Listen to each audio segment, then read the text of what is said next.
All right, so we've got a good crowd here today. I want to welcome everybody. Thank you for coming. This is the UC Santa Barbara uh, admissions meeting. We have AJ Sims here. He's here representing UC Santa Barbara, and I'll let him take it away. Hello, everybody. My name is AJ Sims, admissions counselor for diversity initiatives at UC Santa Barbara. I've been working for the campus for quite a bit. I'm your regional counselor, so I'm the Los Angeles regional counselor. If you have any questions, you can direct them to me, and if you mention that you go to this high school, they'll be redirected to me.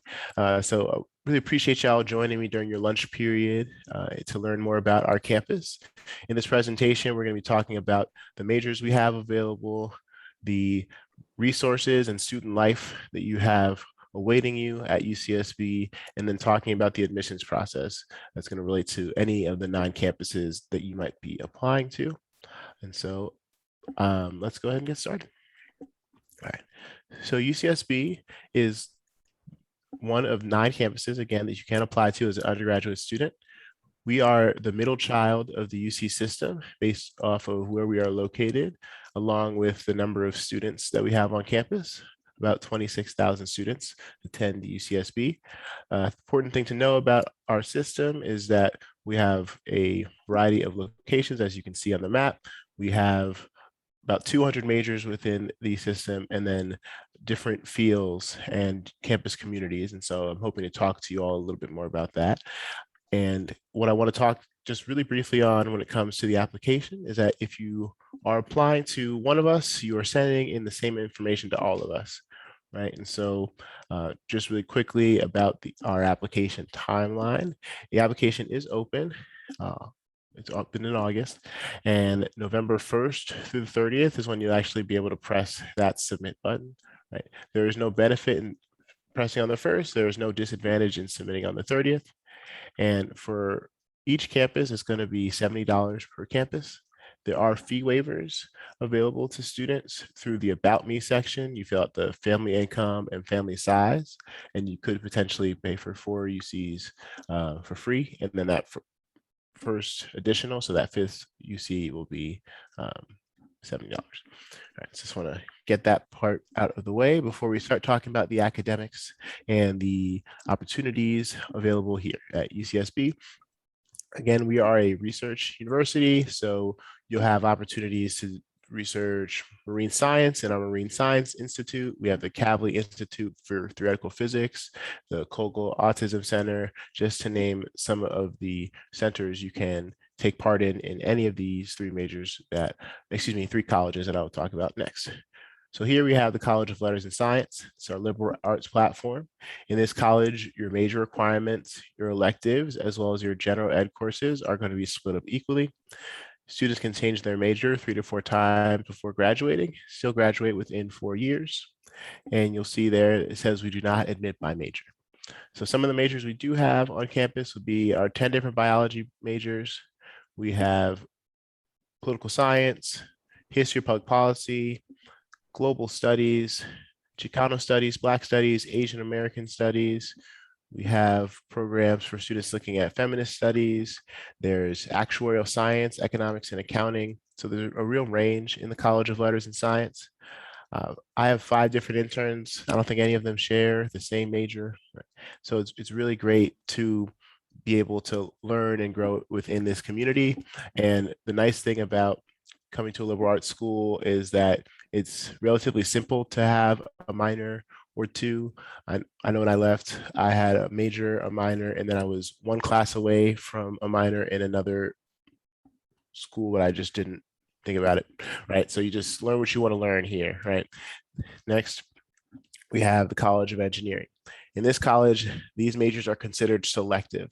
So unlike the College of Letters and Science, you have to put this down as your first choice if you're considering it, right? So we have chemical, electrical, mechanical, computer, and computer science. UCSB's engineering program is considered to be one of the more balanced degrees within the UC system because it's going to be 60% theory and then 40% applied. So we're really proud of those figures, as well as our student to faculty ratio. So we're also considered one of the smaller engineering programs in the UC system. We host hacking competitions on our campus, have 3 institutes devoted to nanotechnology, as well as a material science lab on campus. So outside of your classwork, you'll also be able to collaborate with engineers in the campus, as well as like physics students are involved with those spaces, biology students are involved with those spaces. So it's just a really dynamic space to be an engineer. By selective, we mean that we're going to be looking at your math grades, as well as any clubs, organizations, research opportunities you've taken part in. Maybe in your personal insight questions, you'll talk about learning a coding language, whatever your experiences are that closely relate to engineering. If you are applying to this college, you want to talk about those. Next, we have the College of Creative Studies. That is our graduate school experience for undergraduate students. Those folks are required to do research on our campus, whereas letters and science and engineering students have the opportunity to do research. That's going to be the major difference. The arts students will send in samples of their work, so maybe 10 to 15 pieces of their work. Music composition students, right, same concept. For writing and literature, we have folks who are looking at journalism as well as creative writing. And then for the hard sciences, so for physics, biochemistry, those folks are sending in letters of recommendation. But all of these students have shown demonstrated talent in the major they are applying for, and their hope is to create new knowledge, right? So if you are looking at going into PhD, getting a PhD, if you really like research, if you've taken AP courses or community college courses and you would like to extend those experiences, this is absolutely the college for you. You'll be working with a faculty mentor to really explore, all the different avenues that UCSB has available. Okay, and so included with your opportunity at UCSB for those majors, you have these pre-professional programs, right? So for anyone who's thinking about going to medical school, nursing school, dentistry, becoming a physician's assistant, personal trainer, physical therapist, right? Veterinary sciences, right? These are all going to be in the pre-health program.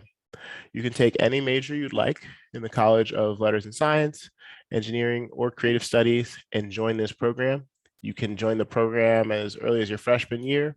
You can realize you want to become a doctor near the end of your time and start talking to them your senior year. The more you engage with them, the more opportunities you get to take part in, more research you get to do, more internship guidance and test prep, right? But it's a really great way to prepare yourself to go to medical school. Same concept for law school. So political science, history of public policy, Chicano studies, Black studies, Asian American studies students are typically in this program, but you can be any major and join the pre-law program. And for our technology management program, that's our business program. They've created roughly 65 startup companies through that program. So we're very successful in that route to business, and we're above the national average when it comes to getting students into medical school and nursing school. So if you are thinking about our campus, don't stray away from our campus because we don't have a medical school on campus. We have Cottage Hospital. It's the largest area hospital within of our area. It's 5 minutes away from our campus. And so students are often getting internships there or clinics in the area. Santa Barbara is a very health conscious community. Right. Okay, so now switch gears, talk a little bit about student life and what you were able to do while on campus. We're really excited to be getting students back on campus in the coming week. And so they're actually going to be doing the week of welcome, I believe, next week. And there's also going to be RecFest next week. If any of you are active on Instagram, note that our UCSB Life Instagram account has student takeovers throughout the week. Today we have a student who's doing a takeover. He's showing folks, he's working on a movie festival. So he's talking about that. So anyone who's looking at film and media studies may want to check in today. But first and foremost, I want to talk about living on campus. So Santa Barbara, beautiful place. You've seen pictures. Really nice place to live. And prior to COVID, we were really proud to be able to say that all 4 years are guaranteed to live on campus, right? Now we are trying our best to, one, we're sticking with CDC guidelines, but also trying to do our best to keep you all safe. And so we have all of our first year students, so the freshmen as well as sophomores who were not able to join us last year, and transfer students have housing, and they've guaranteed their housing, and then we're looking to finalize some spaces for our juniors and seniors. By the time y'all get to campus, we will be finishing up a new building, which is supposed to have a large number of beds, I think over 4,000 beds. So we should be able to go back to our guarantee of all 4 years guaranteed to live on campus. So we're excited for that. If you do decide to live on campus, note that we have living learning communities like the Black Scholars Hall, the First Gen Hall, multicultural experience, the Regents Hall, so that's like the scholars floor. And while living on campus, you'll have the opportunity to stay engaged with this really fun community. Right? We have 500 clubs and activities on campus, so a cappella groups, dance teams, different cultural organizations. We have phenomenal facilities. We have, in this picture, you see our rock climbing wall. You also notice, if you ever come campus, that we have silk dancing available. So if you like get your Cirque du Soleil on, you can come to UCSB and do that. And then in terms of sports, we are a Division I campus. So we have Division I sports. Soccer is our #1 sport, all the way to intramural sports. So that's for those of us who may play sports but may not play them competitively, or who play sports but aren't very good at them.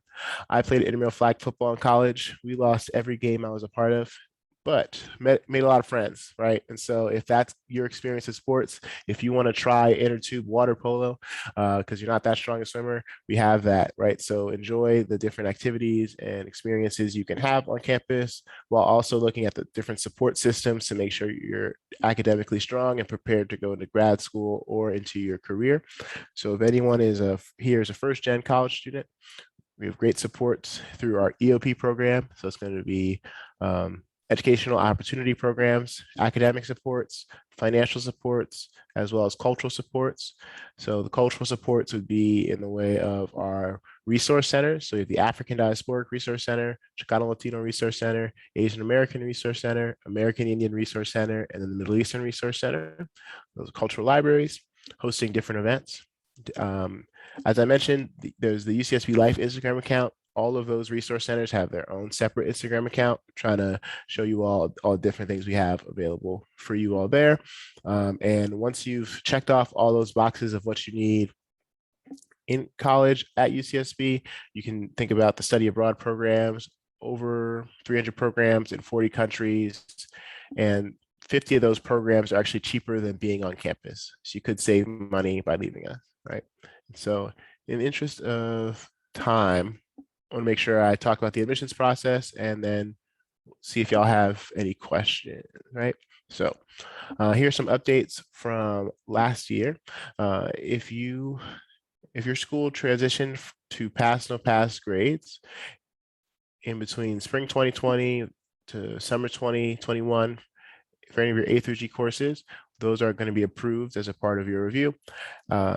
AP exams that were taken online, same thing. Those will be approved as a part of your review. And then for the SAT and ACT, we will not be utilizing those aspects as a part of our admissions or scholarship purposes. So here are the 13 factors that UCs can utilize to make their admissions decisions. Right. So the more that you all talk about these things and address these things throughout your activities and award sections, your personal insight questions, and your additional comments, the better we can assess who you are as a student. You'll see that these first three here are A through G, AP classes. I think these are things that most students focus on, but one that is often not written about enough would be quality of academic performance relative to educational opportunities available in the high school, right? So really thinking about what your high school looks like, feels like, how people associate with your high school. Is it hard to do AP classes here? Is everyone taking community college courses? The reader does not necessarily have that full context. And so you can share and shed some light on that information in the same way that on the right column, you'll see a lot of non-academic pieces of information. So special talents, special projects, accomplishments in light of life experience. So life experience, tell us what your life is like. It's a holistic process.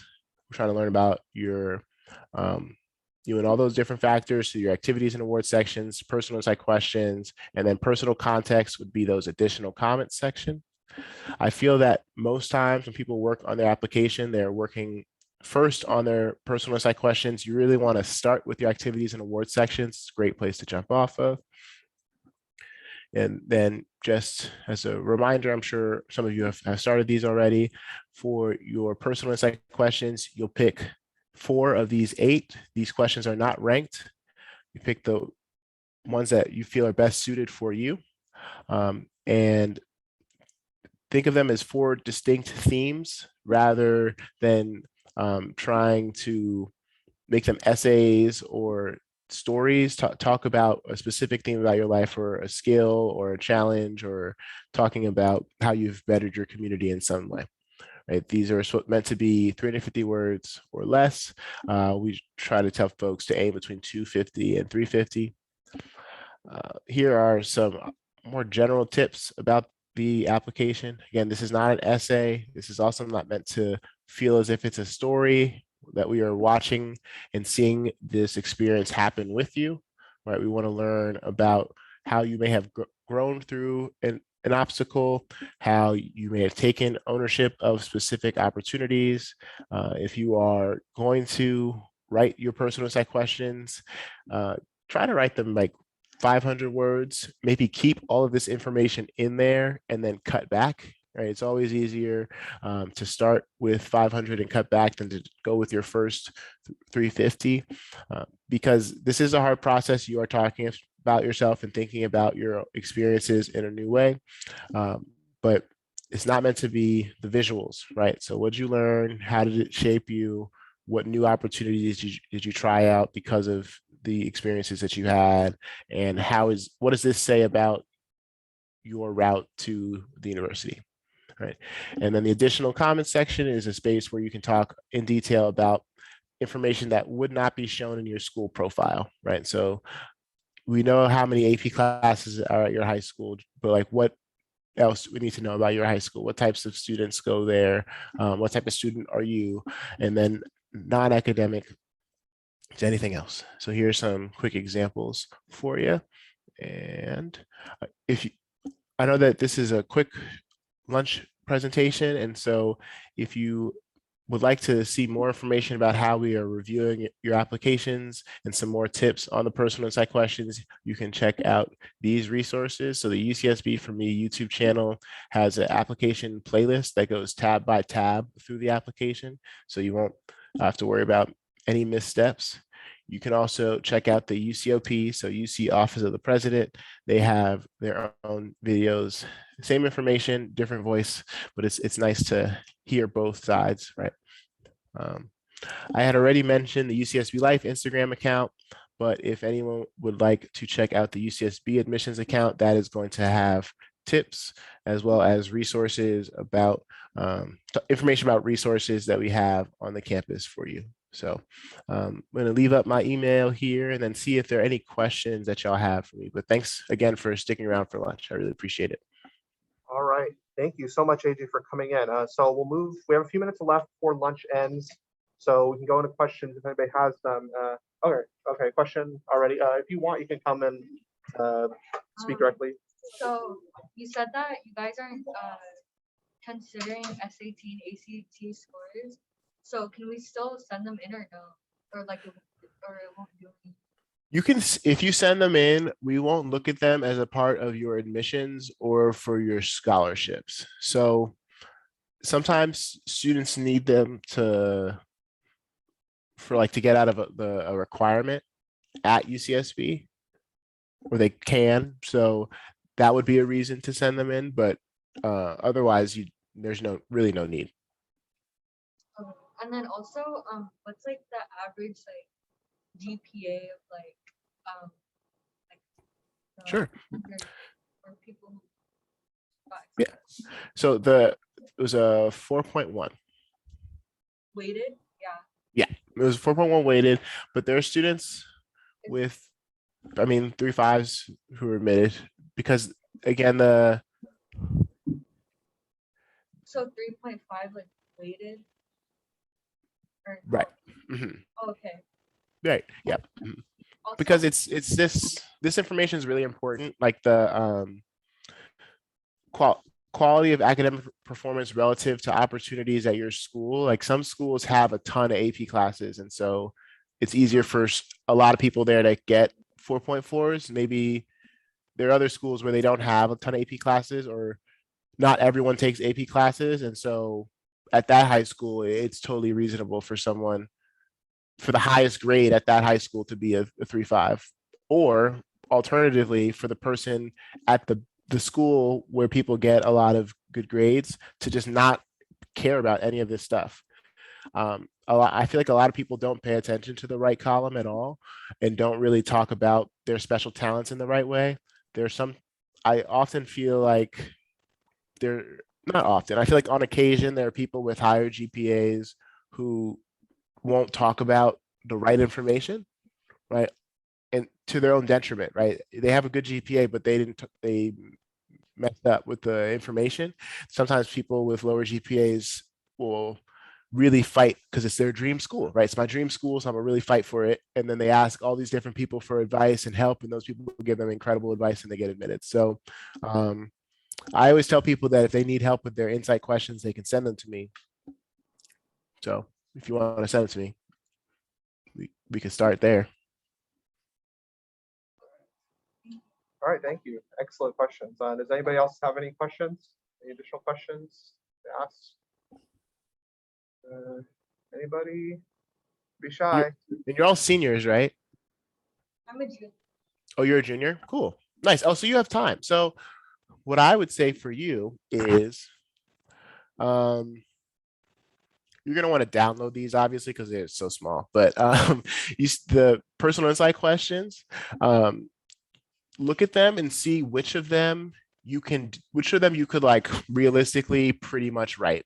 Like you could probably do 3/4 of two of them.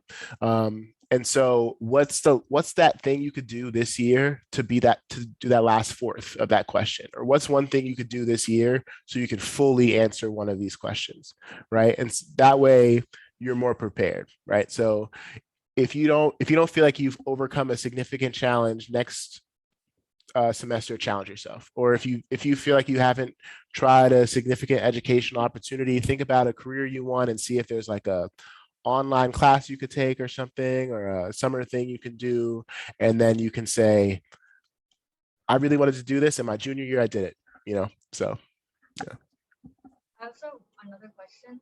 Yeah. So, would you say like GPA is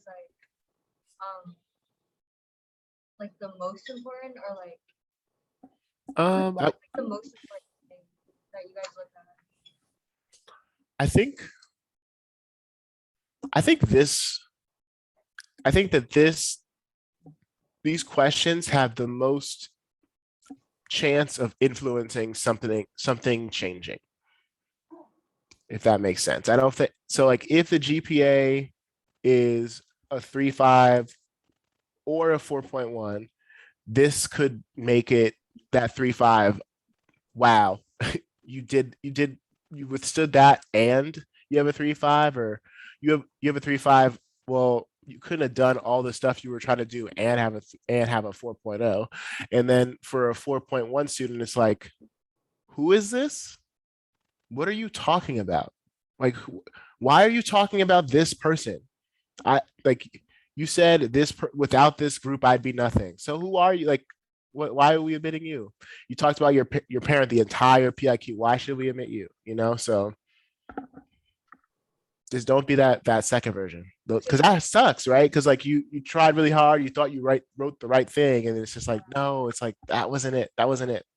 So I think I saw you taking some pictures. This one, I think you saw this one and this one too. Those are important. And if you can't get any photos right now, we'll be posting this presentation to our YouTube channel. It's CVHS College and Career Center. Afterwards, we'll have that available so you can just go through it, pause on any screens you missed. And we'll have resources available for this information on our site as well. And you can go to the, obviously, UCSB site. Look there. Yeah, and for you, your counselor is probably going to do. I hope. Well, they probably have done multiple counselor conference trainings if they haven't already. So they might do one again next year, right? So just you talk to them again, right? Come back here next year, talk to them, and talk to them again in not October, January. Talk to them in January, and then this time next year, and then you'll be in a lot better place because sometimes people just don't talk to the people who are like right there, and they're really nice. And for PIQs specifically, personal insight questions and personal statements, we have a workshop coming up next week on the 22nd that'll specifically help you. Because we just got off of conferences for the UCs and they go Yeah, see. specifically how to respond to the PIQs, each question. Oh, do you have another question? So on the slide that Can I speak a little bit louder? oh, for the slide that listed the 13 factors, one of the factors is top 9% identification. I'm wondering, does it mean like percentile, like, oh, you're the top 9% of the whole class? Did you get that, AJ? So you're asking about the top 9%? What does it mean? Is it like percentile rating for students? Oh, so like if you're thinking about class rank, like if you've ever heard that phrasing, so like the people in the top 9% would be the people who have the highest GPA in the class. So does it mean that you guys consider like class rank too? That you look for, like, that you look for applicants that like are top 9%? It's one of the many factors. So some people will have a 4.4, but they won't be top 9%. There are also people who have a 4.4 who aren't top 9% because their school does not tell us who's top 9%. And so it's just one of the many factors, but there are people, like I was saying earlier, who have really high GPAs, who are top 9%, who are not admitted because they don't focus on that right column. So if you are top 9%, like talk about what it's like to be top 9% and how that's hard and challenges you face and the extra efforts you've taken. And also talking about the clubs and organizations you've been a part of. If you're not top 9%, because this school is super competitive, talk about what type of school it is in the additional comment section so we can put that in perspective. So really, again, this section, super important, but this section here, I feel like is the most underutilized section. It's like, I don't think people there, I would say on an average day of reading, people don't fill out either one of those. So if you talk about a couple of different things in there, if you give us a couple more pieces of information, it could be helpful. So just use every section, fill it up. And that's why it takes so long. That's why you don't want to wait, because it takes so long. There's so many things to consider. Wait, I have one really quick question. So is the email like are we emailing you directly or is it? That's me. Oh, Yeah, so email me, anytime. okay. Yeah. I look forward to working with you. Okay. Thank you so much, AJ, for coming in. Sure, definitely. It was nice chatting with y'all. All right. Have a great day. Thank you. You too. Bye. Bye. Thank you.